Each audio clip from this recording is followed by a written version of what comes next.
All right, so today we're going deep on a book that claims your words can, like, shape your reality. Oh, wow.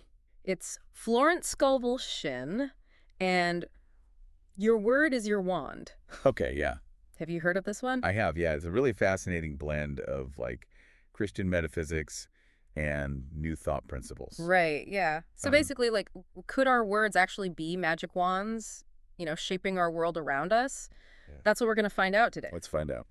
So one of the things that I thought was so interesting about this book is that Shin doesn't just see words, as Yeah. like, the sounds that we make. Mm-hmm. She believes that they have spiritual energy, like a force Hmm. that can influence our lives. I see. So it's almost like our words are acting like magnets, attracting, similar energies. So if you're constantly saying, I can't, Right. are you actually inviting Yes, limitations that's into your life? exactly. Yeah. That's exactly what she's saying. That's exactly Shin's point. She's arguing that even like Right. seemingly harmless phrases, Uh-huh. like "I'll try," Yeah. can actually reinforce doubt. Mm-hmm. And so instead, she suggests using these affirmative statements, Right. like "I am" or "I will," Right. to kind of project this sense of certainty and power. It's about declaring your intention Yes. to the universe. Yes, exactly. So instead of saying, like, Yeah. "I'm trying to be more confident," you would say, Right. "I am confident." I am confident. A No. bit like that. It's about shifting from a tentative mindset to one of self-assurance. Okay, so this brings us to, like, one of the big things that she talks about, which is affirmations. Yes. And she describes these as, like, seeds that are planted in the subconscious mind. Right. And so by repeating these, like, positive statements, Yeah. we can reprogram those deep-seated beliefs. I see. So this makes me think of, like, people who use affirmations for financial abundance or Yeah. to, like, overcome anxieties and stuff. Mm-hmm. It's like they're speaking their desired reality into existence. Yes. Did Shin have, like, specific affirmations for different goals? Absolutely. She offers a whole array of affirmations Oh, wow. for various purposes, like whether you want to improve relationships, find a new job, or even boost your creativity. Interesting. She provides specific affirmations designed to shift your mindset Okay. and attract what you desire. So it's like she's giving us this set of verbal tools to reshape our lives. Yeah. But how does this, like, actually work? Okay. Is it just wishful thinking? It's not just wishful thinking. Huh. Shin goes beyond Not mere thinking. positive thinking. Okay. She actually delves into the spiritual principles behind this. Uh-huh. For example, she talks about the law of expectation, Okay. suggesting that what we anticipate in life is often what we experience. So, like, if you're constantly worried about something bad happening, you might actually be attracting that negativity. Precisely. Yeah. Shin believes that dwelling on negativity Yeah. only weakens our ability to manifest what we truly desire. So instead, she's saying we should cultivate, like, a mindset of faith and optimism. Yes. Expecting good things to happen. Right. So it's almost like our expectations become a self-fulfilling prophecy. Yes. If we believe it's going to happen, we're more likely to take the actions to make it happen. That's a great way to put it. And it actually ties into the power of affirmations. Okay. Our expectation amplifies their effectiveness, Right. making them more potent tools for transformation. Okay, so then what happens when those pesky negative thoughts creep in? Right. We all have those. Yep. Does Shin talk about that? Yes, she does. Mm-hmm. She provides a very practical technique called the law of substitution. Okay. What is that? So it's essentially the practice of consciously replacing Okay. negative thoughts with positive affirmations. Interesting. So imagine you catch yourself thinking, I'm always unlucky. Yeah. Instead of letting that thought spiral, Huh? you immediately substitute it with an affirmation like, I am guided to my highest good. So you're basically rewiring your mental patterns. You're rewiring your Yeah. mental patterns. Okay, so what about Yeah. those really deep-seated negative beliefs that are hard to shake? Right. Does she address that? She does. Shin acknowledges that letting go of negativity can be challenging, especially when it comes to past hurts and resentments. Yeah. Yeah. That's why she emphasizes the importance of forgiveness. Forgiveness. Yes. How does that tie into the power of words? So Shin believes that holding on to grudges Okay. blocks the flow of positive energy in our lives. Interesting. Forgiveness, she argues, isn't about condoning someone's actions, Mm-hmm. but about freeing ourselves Yeah. from the burden of anger and resentment. So it's about releasing that negative energy so we can move forward with a lighter heart. Precisely. Okay, so does Shin offer specific affirmations for forgiveness? Absolutely. She provides affirmations to help us Wow. let go of past hurts and cultivate a sense of peace and compassion. This is fascinating stuff. It is. So she also dives into this idea of visualization, which I've heard about, but I'd love to hear what she has to say. She believes it can be a potent tool Okay. for shaping our reality. So it's about vividly picturing those outcomes that we want, right? Exactly. So, yeah. Shinn believes our imagination is an incredibly powerful force. Mm-hmm. She encourages us to see our desired outcomes Yeah. as if they are already happening, Okay. to create a mental movie Mm-hmm. of our dreams.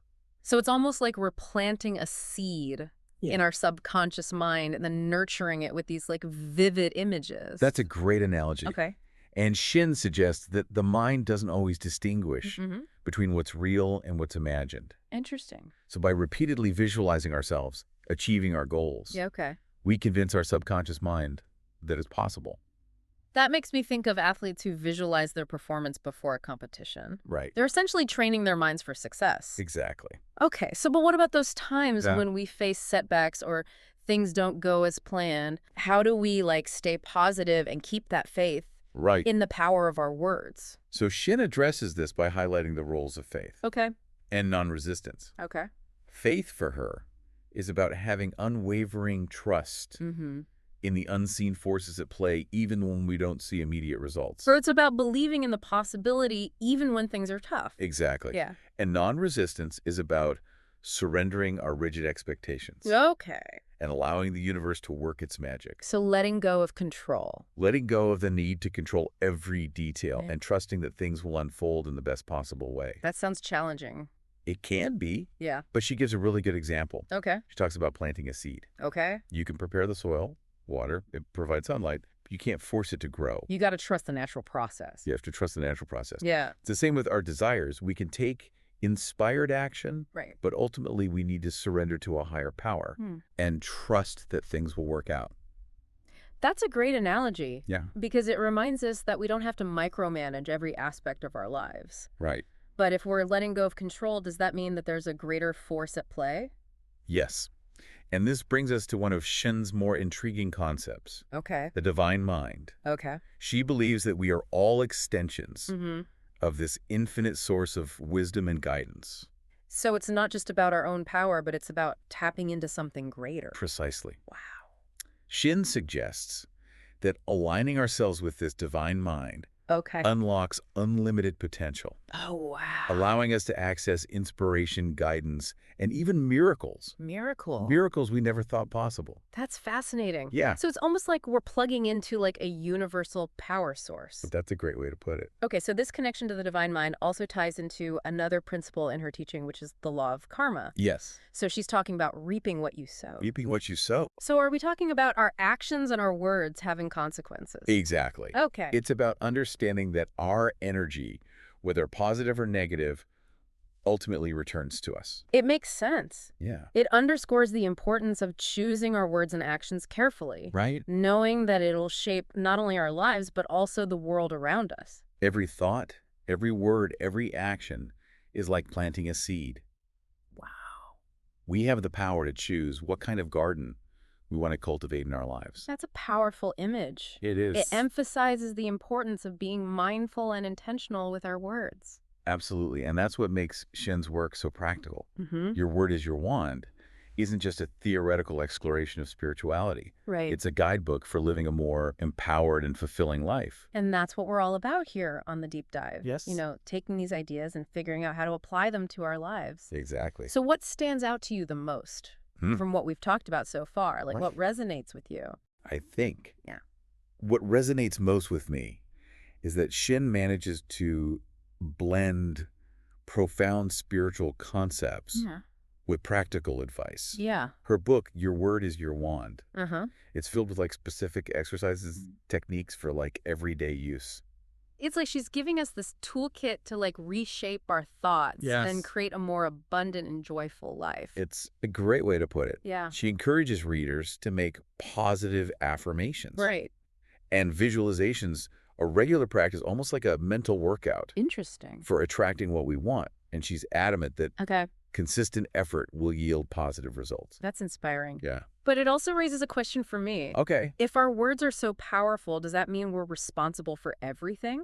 That's a great question. That happens to us. Yeah. Like good and bad. So Shinn doesn't suggest that we're solely responsible for every single event in our lives. Okay. She acknowledges that there are external factors and circumstances beyond our control. Right, like sometimes things just happen. Right, exactly. Yeah. But she emphasizes that we have a choice in how we respond to those circumstances. So it's about taking responsibility for our thoughts and words and actions, even when faced with challenges. Precisely. It's about recognizing that we have more agency than we often realize. I like that. Yeah. And one of the ways Shinn empowers her readers is by providing specific prayers and decrees. Oh, decrees. I'd love to hear more about that. Okay. What are these decrees and how do they work? So she offers these carefully crafted statements, almost like verbal formulas. Interesting. That are designed to align our energy with our desires. So for example? For example, if someone is seeking success in business, she might suggest a decree that goes something like this. Infant Spirit, open the way for my success. Guide my steps and lead me to opportunities that align with my highest good. So that's like speaking directly to the universe and declaring your intention. Exactly. And Shinn provides decrees for various purposes, attracting abundance, finding love, healing illness, and more. It sounds like there's a decree for everything. There's a decree for everything. Wow. She believes that these statements, when spoken with conviction and faith, can actually accelerate the manifestation process. So it's not just about passively wishing for things to change, but it's about actively using our words to align ourselves with our desires. That's a key point. Yeah. It's about taking ownership of our creative power and directing our energy with intention. That makes a lot of sense. So this reminds me of something we touched upon earlier, which is the idea of visualization. Yes. How does that practice fit into all of this? So visualization and affirmations actually go hand in hand. While affirmations are about declaring our intentions through words, visualizations involve creating vivid mental pictures of our desired outcomes. So it's about engaging both our verbal and visual faculties. Precisely. Okay. Shinn encourages readers to create detailed mental images of themselves already living their dreams. So like experiencing abundance and enjoying those loving relationships. Exactly, whatever it may be. She believes that the more vividly we can imagine something, the more real it becomes to our subconscious mind. It's almost like we're creating a blueprint for the reality we want to manifest. That's a great way to think about it. Yeah. And by combining affirmations and visualizations, we're essentially sending a powerful message to the universe. A clear and focused intention of what we want to create. So if we were to summarize what we've talked about so far, it's become aware of the power of our words, replace that negative self-talk with empowering affirmations, and visualize our desired outcomes as if they've already come true.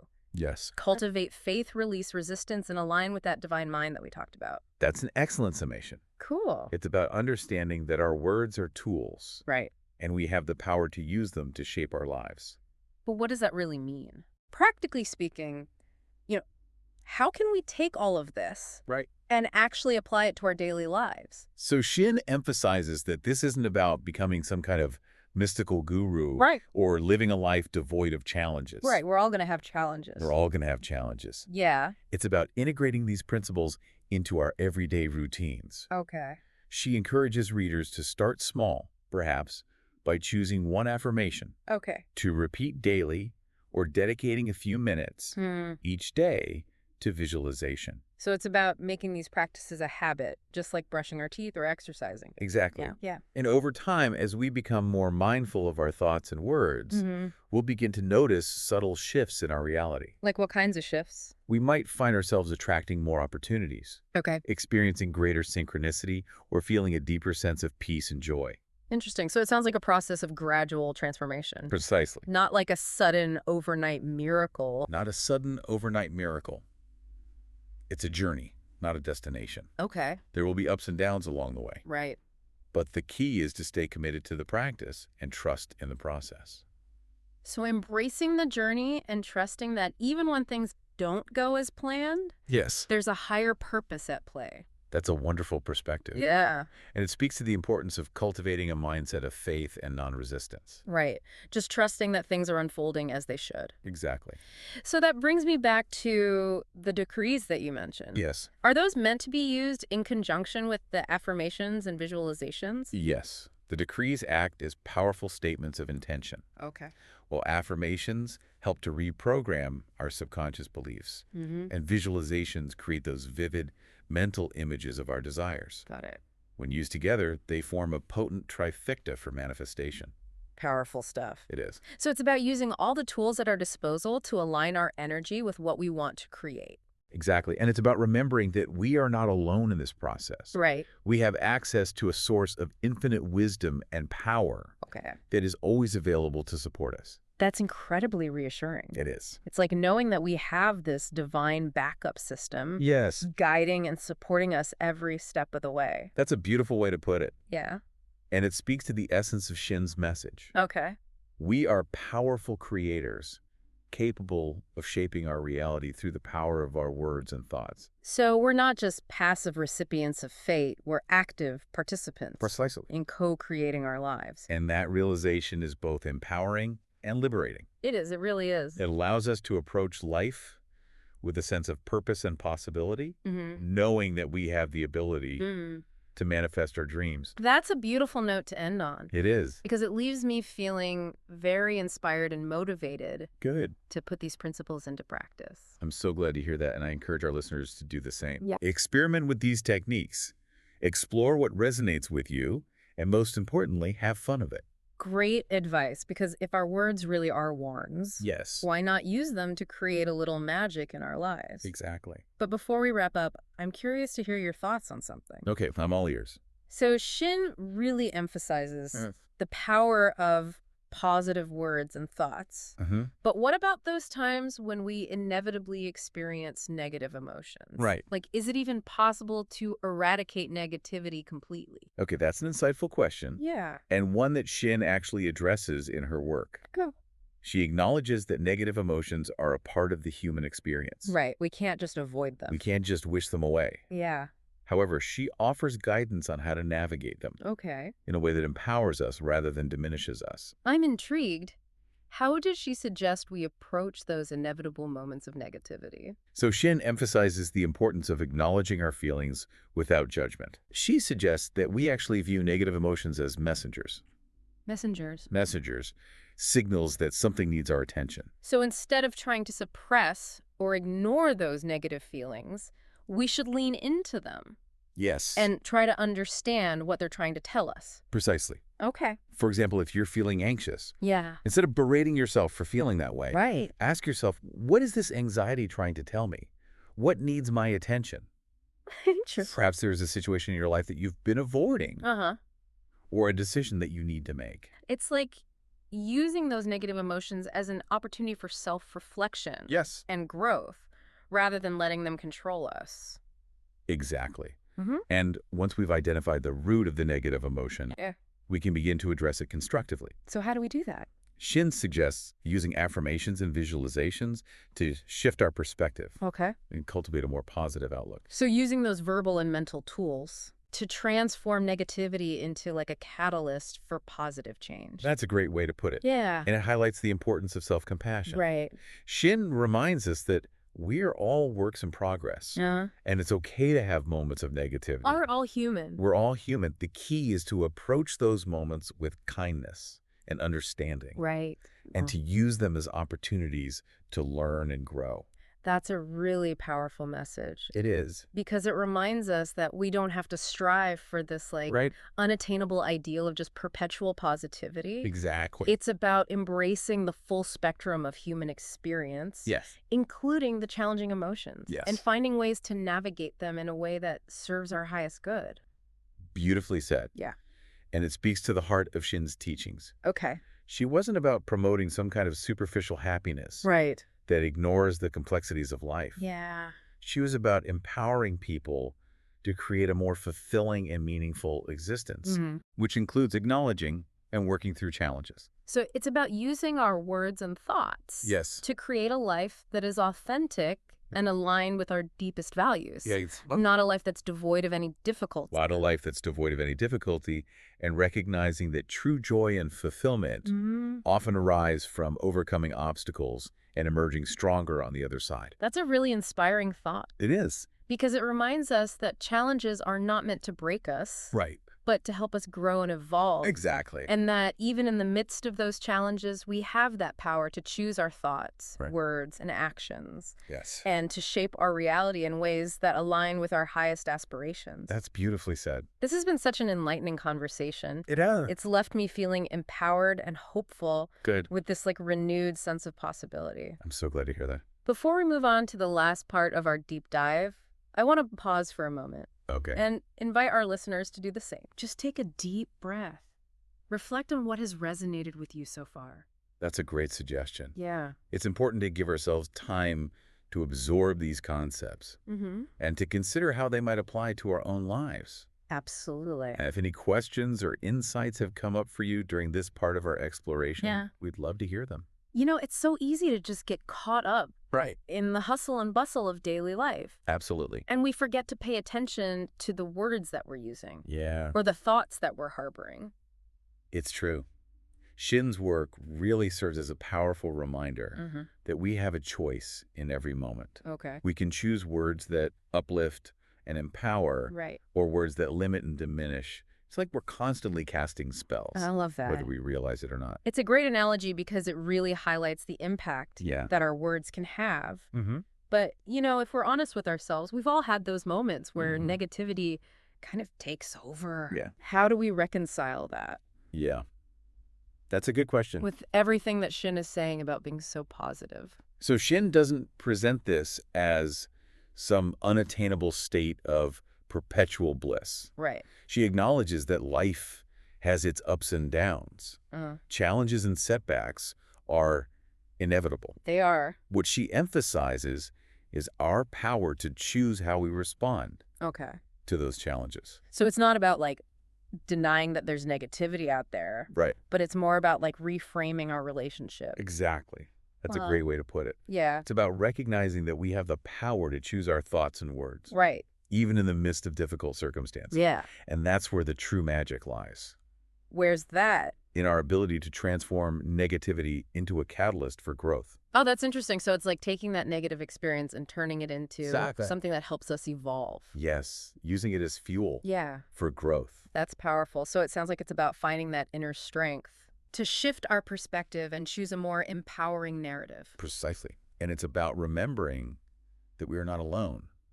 Okay. In this journey, Shinn emphasizes the importance of connecting with a higher power. Yeah. Whether that's God, the universe, or whatever resonates with you. Right. It's about having that faith. Exactly. I feel like that sense of connection can be so grounding. It can. Especially during those times of uncertainty. Absolutely. Or adversity. It allows us to tap into a source of strength and wisdom. Right. That extends beyond our limited human perspective. It's like having this cosmic support system cheering us on, guiding us along the way. I love that imagery. And it reminds me of one of my favorite aspects of Shinn's work. What's that? Her emphasis on gratitude. Oh, yeah. She believed that cultivating a grateful heart is one of the most powerful ways to shift our energy and attract more good into our lives. It makes sense because when we focus on what we are grateful for, it's hard to dwell in negativity. Exactly. You know, it's like we're tuning our minds to a frequency of abundance and joy. That's a beautiful way to describe it. Yeah, and it brings us back to that core message of your word is your wand. This idea that we have the power to create our reality. Through our thoughts, words, and actions. Right. It's recognizing that we're not just passive recipients of fate, but active participants in creating our lives. Precisely. And that realization is both empowering and liberating. It really is. It allows us to approach life with a sense of purpose and possibility, knowing that we have the ability to shape our destiny. Like we're all artists. And our lives are the canvases. Ooh, I like that. Upon which we paint our masterpieces. What a beautiful analogy. And as we've explored throughout this deep dive, our words are the brushes. Oh, wow. Our thoughts are the colors, and our actions are the strokes that bring our visions to life. I love that. So it's about being mindful of the choices we make. Yes. in each moment, knowing that those choices are shaping the tapestry of our lives. Yeah. And it's about remembering that we have the power to choose Yeah. a more vibrant, joyful, and fulfilling existence. This has been such an inspiring exploration. It I has. feel very empowered and hopeful, So glad. with a renewed sense of possibility. Wonderful. So as we wrap up this deep dive into your word is your wand, Yes. we want to leave you with this final thought. Okay. If your words truly are wands capable of shaping your reality, what kind of magic will you create? Will you use your words to spread kindness to inspire others to manifest your dreams? The choice is yours. The choice is yours. Wield your words wisely, dear listener, and watch as your world transforms before your very eyes. Beautiful. And remember, the magic starts within you. Yes, it does. Until next time, keep those wands waving the more.